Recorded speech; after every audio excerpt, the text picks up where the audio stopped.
Oi, tudo bem? Meu nome é Eric Oliveira, eu sou procurador de trabalho desde 2013 e se você está se preparando para o concurso do MPT, segue nosso canal, ativa o sininho que toda semana tem vídeo novo. Te espero por aqui. Pois então, gente, vamos começar. Eu já comentei com vocês, esse curso tem a pretensão de ser um dos cursos mais profundos sobre Ministério Público, sobre a atuação judicial, extrajudicial e sobre as matérias do Ministério Público do Trabalho. Vai ser um curso extenso, né? É um curso para ser feito para aprender tudo de maneira relativamente profunda do Ministério Público. Pelo menos a gente quer tentar abordar o máximo que a gente conseguir. Então, a gente começa nosso curso, portanto, pela história do Ministério Público. Pode parecer que não é relevante esse tema, mas é importantíssimo a gente saber de onde a gente vem e, especialmente, o que é que a gente está fazendo em comparação com os outros ministérios públicos do mundo. Sempre é uma preocupação, especialmente na Justiça do Trabalho, a gente justificar a nossa atuação. Vocês sabem, já existiram diversos projetos que têm a intenção de diminuir, de sufocar ou até de suprimir o Ministério Público do Trabalho e a Magistratura do Trabalho, a Justiça do Trabalho. Então é muito importante a gente saber para onde está e para onde é que a gente está e para onde a gente está indo. Então, nesse tema do Ministério Público do Trabalho, a gente vai ter algumas indicações importantes para saber de onde viemos. Esse aqui é um dos livros que eu reputo bem importantes. Agora aqui já vai ter um blur aqui, né? Mas esse livro aqui é o História da Justiça e do Processo no Brasil no século XIX. Eu não vou sugerir que vocês leiam esse livro, mas estou utilizando bastante esse livro. O livro do Carlos Henrique Bezerra Leite, Ministério Público do Trabalho, também bem importante. Dentre os mais importantes aqui, especialmente na parte de comparação com o resto dos ministérios públicos no mundo, o livro do O Sistema da Ação Civil Pública no Processo do Trabalho, do Eduardo von Adamovich, e, obviamente, o livro, talvez o melhor nessa área, o livro do Negro Mazzilli, Regime Jurídico do Ministério Público.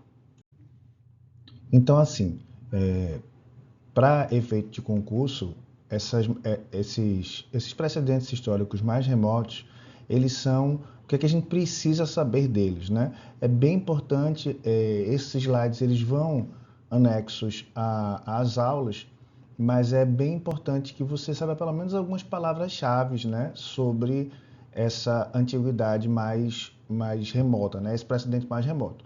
Então, você pode estudar isso com um pouquinho mais de profundidade nos slides que você pode baixar nesse vídeo, mas no Egito, a figura que mais se costuma associar são os magiai, ou magiai, que tinham ali uma função, diversas funções ali, que eram funções públicas, como vocês vão ver aí neste relato. Também há quem rastreie a origem do Ministério Público na antiguidade clássica, seja na Grécia, né, ali nos Éforos de Esparta, seja na Roma Antiga, nos advogados do fisco, dentre outras figuras, procuradores de César, e também na Idade Média. Para mim, mais especialmente na Idade Média, a gente vai falar bem mais sobre a importância da Idade Média, muito menos na criação do Ministério Público, mas muito o que é relatado nesse livro aqui, também já falei dele, que é o Stephen Yazell. Esse livro só tem em inglês, também não estou indicando ler agora, mas se quiser entender de onde é que veio a ação civil pública, que é o nosso principal mecanismo de atuação, é muito importante esse livro, e especialmente porque na Idade Média o conceito de classe, o conceito de grupo era muito mais predominante do que é hoje. Se a gente pensar bem, a ideia de sujeito, a ideia de indivíduo é uma ideia bem mais recente. Na Idade Média, tudo era feito com base nos grupos, nas classes. Então, esse é um livro bem importante. E assim, é claro que quando a gente vai estudar a origem do Ministério Público, é muito comum que a gente pense na origem do Ministério Público na parte da atuação penal, né? Como acusador público, que é uma das funções mais tradicionais atribuídas ao Ministério Público ao redor do mundo.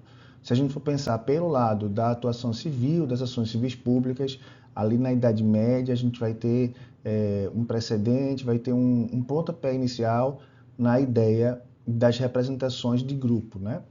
Mas então eu quero que você veja aí nesses próximos slides, você baixa os slides e dá uma estudada nessas figuras romanas que são figuras que podem nos ajudar a compreender a origem do Ministério Público, muito embora, como eu disse, essa não seja a tese majoritária. Então, a gente vai ter aqui na França o que parece ser a tese majoritária da origem do Ministério Público, tendo sido criado na França. A gente vai estudar um pouco mais sobre como funciona o Ministério Público hoje na França, né? Mas historicamente a gente está ligado aos procuradores, aos agentes do rei, né? Aos procuradores do rei, possivelmente com essa criação aí nas ordenanças de 1302 do rei Filipe IV, e aí essa evolução do Ministério Público na própria França, ela vai andando aos poucos, vai ganhando uma cara de instituição e para depois chegar no que está hoje. E aí, como eu disse, né, é prevalente a ideia de que a origem é francesa, muito embora os italianos, parte da doutrina italiana, tente encontrar ali nas figuras italianas alguma relação, mas é prevalente que a nossa origem está no Ministério Público francês. Então, ali na Revolução Francesa, vejam que a gente pulou de 1302 aqui para a Revolução Francesa, né? 1790. Nesse tempo, o Ministério Público foi ganhando espaço, mas os agentes do Ministério Público só ganharam vitaliciedade em 1790, mas também, logo depois disso, houve um decreto que dividiu o Ministério Público em duas atuações, né? Uma do comissário do rei e outra de acusador público. E aí, depois da Revolução, se pode dizer que o Ministério Público foi ganhando cada vez mais cara de instituição com mais garantias para os seus integrantes.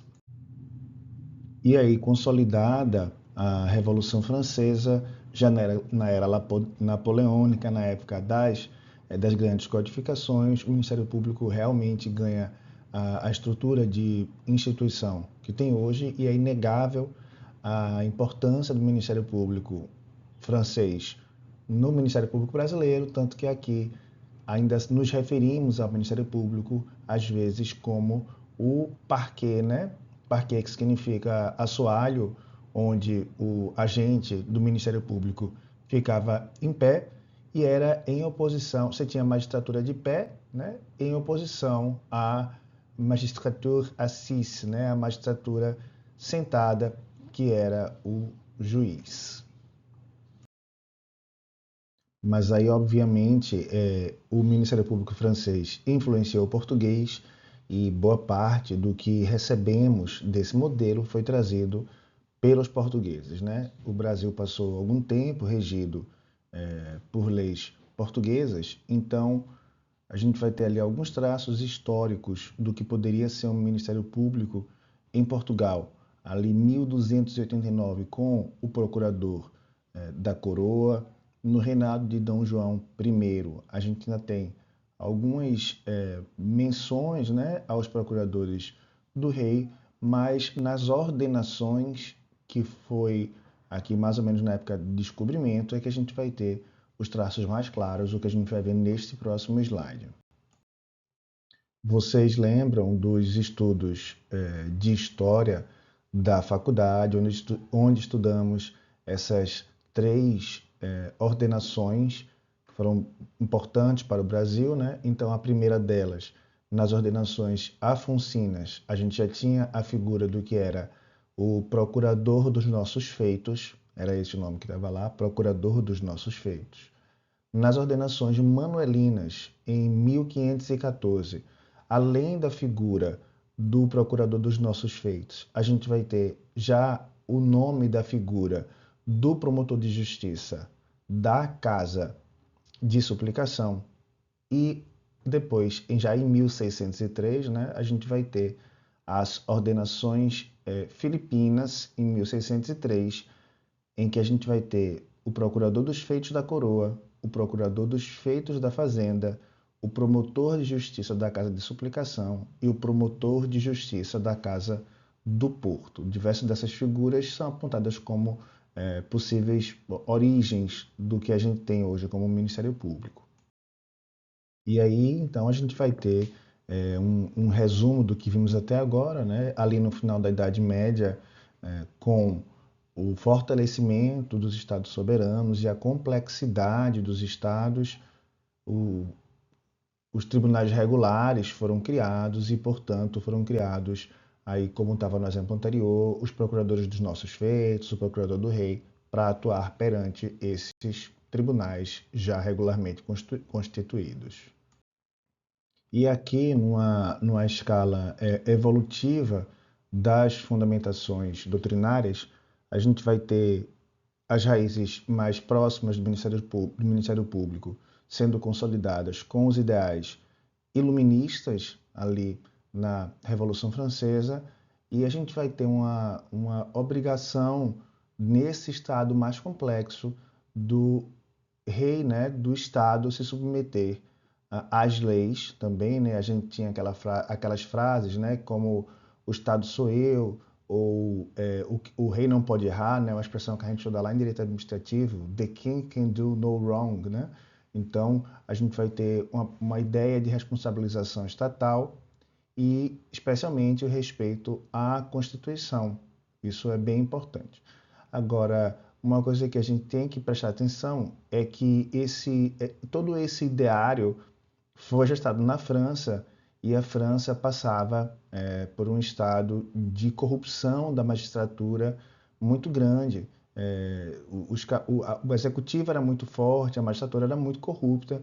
Então, nas ideias ali de Montesquieu, a gente tinha que ter uma separação dos poderes de uma forma muito rígida, né? De uma forma muito que não se podia admitir que o rei pudesse ter qualquer outra decisão que não fosse uma decisão meramente jurídica. Daí aquela ideia do juiz como a boca da lei, o juiz ele não pode criar nada, ele só faz aplicar a lei ao caso concreto. A gente tentava tirar do rei uma função política, uma função de decidir com base em valores. Então, esse é um modelo de ideia que a gente traz da Revolução Francesa.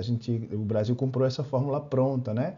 Se você pensar bem, quando a gente vai estudar a história, boa parte das pessoas que traziam para cá essas ideias iluministas, elas tinham ido estudar na França. Era muito comum que as pessoas daqui fossem estudar na França, na Europa em geral, mas mais particularmente na França, e trouxessem de lá essas ideias iluministas. E o que se dizia na França na época era que o juiz não poderia fazer nada que não fosse aplicar a lei ao caso concreto. E como é que está, então, o Ministério, diante desse contexto histórico, né, como é que está o Ministério Público na França hoje em dia, né? O Ministério Público na França é o titular da ação penal pública, que a gente vai ver que é um modelo adotado em diversos ministérios públicos no mundo, e também exerce, assim como no Brasil, a função de fiscal da lei. Agora, diferentemente do Brasil, o Ministério Público francês não goza da mesma estabilidade que dispõem os magistrados, estando hierarquicamente subordinado ao ministro da Justiça, que dirige e supervisiona a atuação do Ministério Público. E a relação entre o Ministério Público e a Polícia de Atividade Judiciária também é de subordinação, sendo a polícia dirigida pelo Procurador-Geral, que inclusive tem o poder de determinar sanções disciplinares em faltas cometidas contra os seus agentes. E na Itália, como é que está o Ministério Público hoje, né? Então, na Itália, o que a gente tem o regime das carreiras mais próximas entre o Ministério Público e magistratura, né? De forma que lá você faz só um concurso e você pode transitar entre ser o magistrado requerente, né? Ou o magistrado do Ministério Público, em oposição aos chamados magistrados judicantes, que são aqueles que julgam, né? Hoje, o professor Tiago Hansen, que é professor de História, ele diz que hoje a gente está acostumado com a palavra magistratura como algo do Poder Judiciário, mas as magistraturas eram as mais diversas, né? Aqui a gente tem uma prova disso, especialmente na Itália, herdeira do Império Romano, então a gente tem vários tipos de magistratura. Tem a magistratura requerente e a magistratura judicante. Lá na Itália, as duas espécies de magistratura têm a independência, a inamovibilidade e a autonomia em relação aos demais poderes do Estado. E para completar, o Ministério Público, que até pouco tempo estava sob a autoridade do Ministério da Justiça, hoje, no máximo, tem ali uma vigilância mais genérica e limitada àqueles atos de estrita competência do ministro. Aqui a gente vai ter mais algumas características do modelo comparado italiano. É bom que vocês deem uma lida, porque, mais uma vez, a gente tem que saber onde a gente está e o que a gente está fazendo. E aí vamos passar para a história do nosso Ministério Público, né? A gente parte desse histórico que a gente viu de Portugal e vem para cá quando é instituído o Tribunal de Relação da Bahia, em 1609, em que está previsto ali o Procurador da Coroa e o Procurador da Fazenda, que tinha a função de promotor de justiça. Tanto no Brasil Colônia quanto no Brasil Império, os poderes do ofício estavam na mão de uma figura, né, do Procurador-Geral, e não era visto o Ministério Público como uma instituição, era mais tudo ali centralizado em uma só pessoa e a gente não tinha garantia e independência do promotor público, que era muito mais um agente do poder executivo. Então, na Constituição de 1824, né, Constituição do Império, existia ali uma atribuição ao Procurador da Coroa e da Soberania Nacional de acusação nos juízos criminais, ressalvadas as hipóteses de iniciativa acusatória da Câmara dos Deputados. No Código de Processo Criminal do Império, de 1832, a gente vai ver que existia ali uma seção dedicada aos promotores públicos com os primeiros requisitos de nomeação e elenco das suas principais atribuições. Já na reforma de 1841, entra ali como um dos requisitos necessários para virar promotor de justiça ser bacharel idôneo. Então vamos ver aí brevemente como funcionava a atuação dos promotores de justiça no Império. Então, para ser nomeado, os requisitos eram os mesmos dos que poderiam ser jurados, sendo que era preferível aqueles que tivessem instrução em lei, né? Eles eram nomeados pelo Poder Executivo para períodos de 3 anos, a partir de listas tríplices fornecidas pelas câmaras municipais. Entre as suas atribuições criminais, a gente vai ver aí atribuições mais de natureza penal, né? Promover denúncia nos crimes mais graves e de ação pública, solicitar prisão e punição de criminosos, promover a execução de sentenças e mandados judiciais, relatar à autoridade negligência, omissão e prevaricação dos empregados da justiça.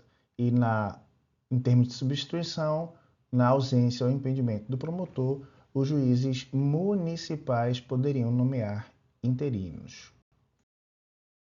Aqui a gente vai ter mais 2 leis que tratavam aí sobre a atuação, a nomeação e a demissão do Ministério Público. E aqui a gente vai ter algumas atuações muito importantes do Ministério Público na transição para a abolição da escravatura, cuidar, proteção dos menores libertos, entre outras. E aí, no decorrer histórico, a gente vai ter a Constituição de 1891, que ainda não fazia menção à instituição do Ministério Público, mas apenas ao Procurador-Geral e ali a iniciativas criminais. E importante ressaltar aqui esses dois decretos de 1890 que organizam a Justiça Federal no Brasil.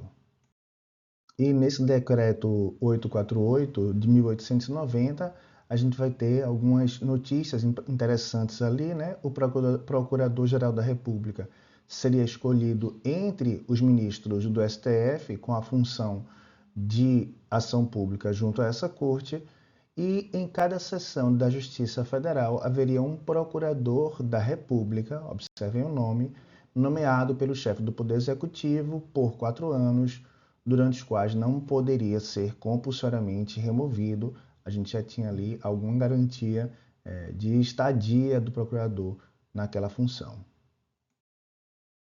E aí, para encerrar esse primeiro bloquinho, a Constituição de 1934 e a de 46, a gente vai vendo ali uma institucionalização aos poucos, né, do Ministério Público. A gente não tem nenhuma menção ali muito clara ainda.